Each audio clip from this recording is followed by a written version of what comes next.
Sí, é el.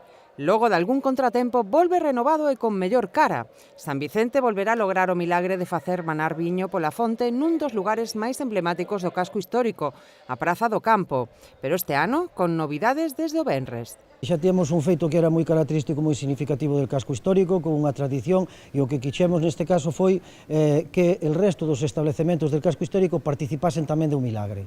E con moito movemento, por certo, escaparates vivos ou música.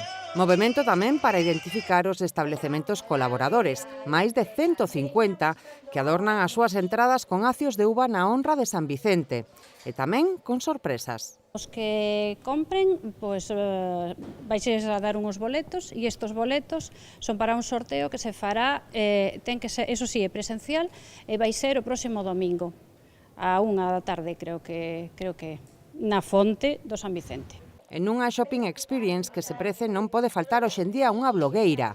Nesta ocasión, Marimar Traseira de algoqueponerme.com, que aproveitou para analizar as últimas tendencias da moda que se poden comprar en Lugo. A miña participación é asesorar a xente de cara á nova temporada, outono-inverno, e comprar, por suposto, no comercio de Lugo.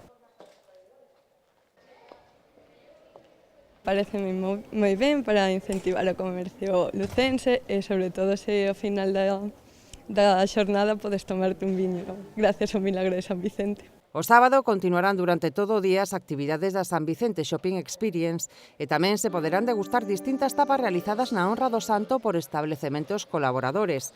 A partir das 8 da noite, o epicentro da festa estará na Praza do Campo. Alí, San Vicente volverá un ano máis a lograr o milagre e botará viño polos seus caños para goce de todos os asistentes. Con moitas ganas xa, que é unha festa que mola, se xuntase moita xente aquí, moitos amigos meus, pena que non o fan en todas as fontes, pero bueno, solo San Vicente fai milagros, desexando xa que chegue o día para tomar uns vinos gratis. Este ano o fenómeno producirase 2 días. O domingo a 1 do mediodía volverá a manar viño, outra novidade desta edición. El domingo, en colaboración con a Asociación de Amigos do Camiño de Santiago, facemos unha etapa del Camiño Primitivo, e cando cheguen á Praza do Campo, volverá San Vicente a bar el milagro e invitálos a un vasiño de viño para recuperar forzas do camiño. Alí estaremos.